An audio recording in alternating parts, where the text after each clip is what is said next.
At the start of the 20th century, the Australian National Travel Association, ANTA, commissioned numerous designers to create advertising for tourism in Australia. One of these Australian designers was Gert Sellheim. His work has helped define Australia's identity internationally and has influenced and continues to share similarities with current advertisements. In this film, we will look at modernist design principles and techniques used by Sellheim to create ANTA posters in the mid-90s, how they have influenced and affected Australia's identity today, and how it has impacted on Tourism Australia's advertising campaign Dundee in the 21st century. Gert Sellheim was born on the 31st of December 1901 in Estonia and studied architecture in the universities in Germany before moving to London. He then migrated to Fremantle in Western Australia in December 1926.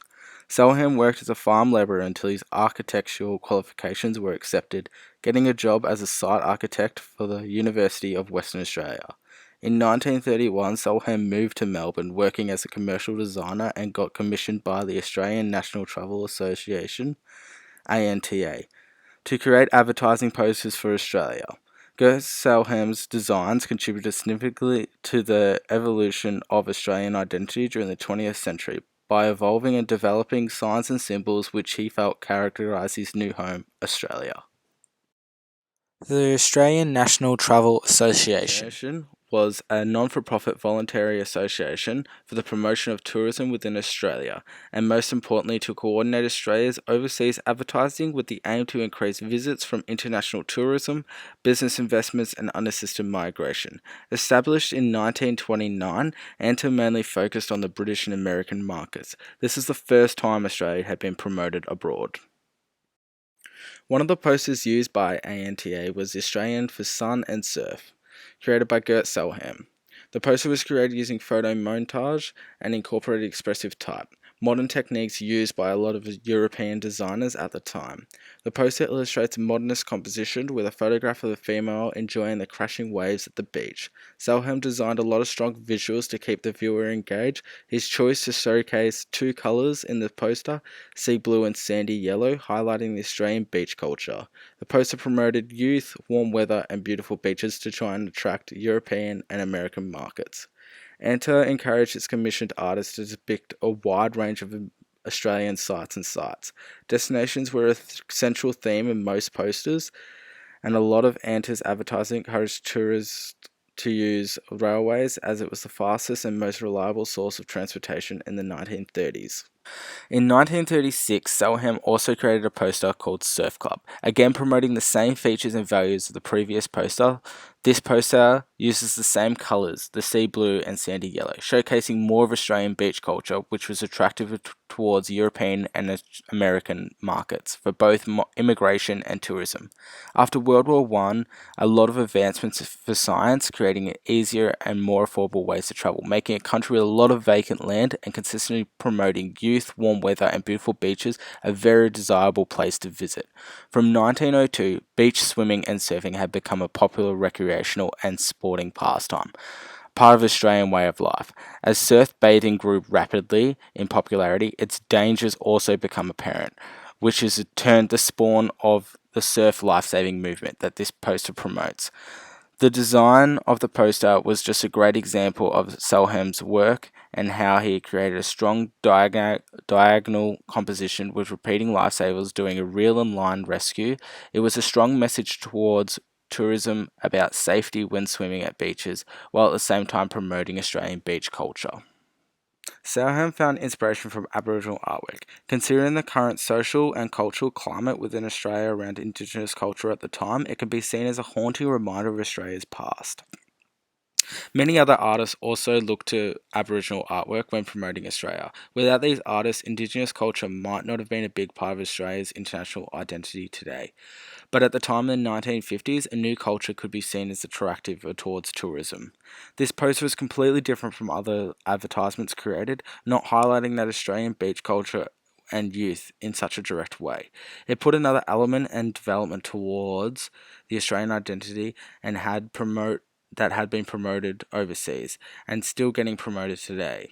The poster involves a boomerang with a Southern Cross and highlights outline drawings of kangaroos, emus, crocodiles, and other indigenous fauna. Sellheim has chosen to use red, yellow, and black inside the boomerang as a nice nod to the Indigenous flag and culture. Even with all these elements, he still manages to promote beach culture inside the boomerang.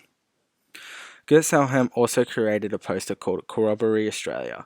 It was another Indigenous-inspired poster and depicts similarities with the Surf Club poster for its diagonal composition.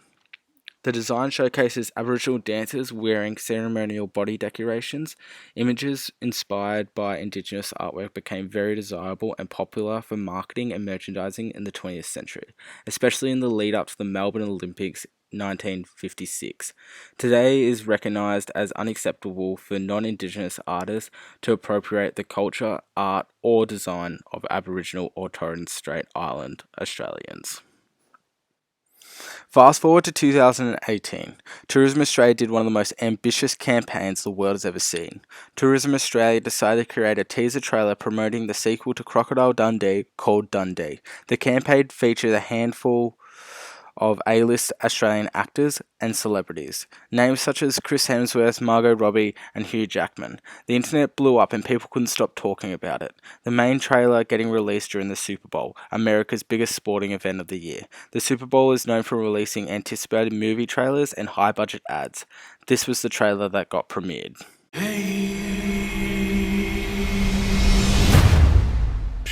That's not a knife.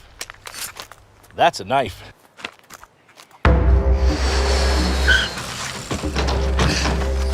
That's me. Brian Dundee? Yep.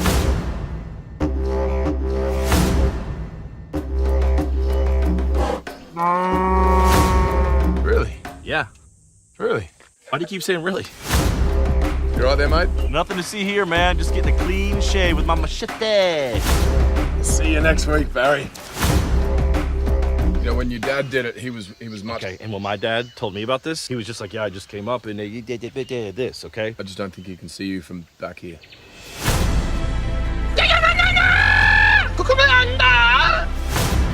Not a lot of crocs out here, huh? It's just 37,000 miles of pristine, beautiful beach, mate. Did you know that Australia makes some of the finest wines in the entire world? No, I didn't know that. Thank you very much.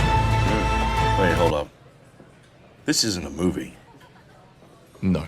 It's a tourism ad for Australia. Yes. But listen, you're the best Crocodile Dundee since Crocodile Dundee. Really? Yes, really. And we had the best trip ever, didn't we? It was pretty sweet. Hey, you know, there are some great flight deals to Australia right now. Dude, I get it. It's not a movie, it's a commercial. The movie was a lie. It was just a tourism ad. The attention the video got went crazy around social media. The advertising campaign won numerous awards. The advertisement got over 102 million plus views, and most importantly, encouraged Americans to travel to Australia. With an estimate of 30% growth in sales, according to Tourism Australia, the campaign was a massive success towards tourism for Australia. Even though the way advertising was done is completely different from the posters created in the 1930s and 50s, they still promote the same Australian identity that was created in the 20th century. In the art of selling Australia, the opening line is azure skies, golden beaches, tan bodies, majestic gum trees, and exotic flora and fauna. These are images that helped define Australia in the 20th century. But these features are still getting showcased in the 21st century. In the Dundee campaign, they mainly focus on the beaches, open land, and exploring Indigenous culture in the outback, elements you can identify with Sellheim's posters. Sellheim's posters in the 20th century helped create Australians' identity seen internationally and represented by ANTA, and still promoted by Tourism Australia today. His use of modernism has influenced current advertisements and made his own work a symbol of Australian history.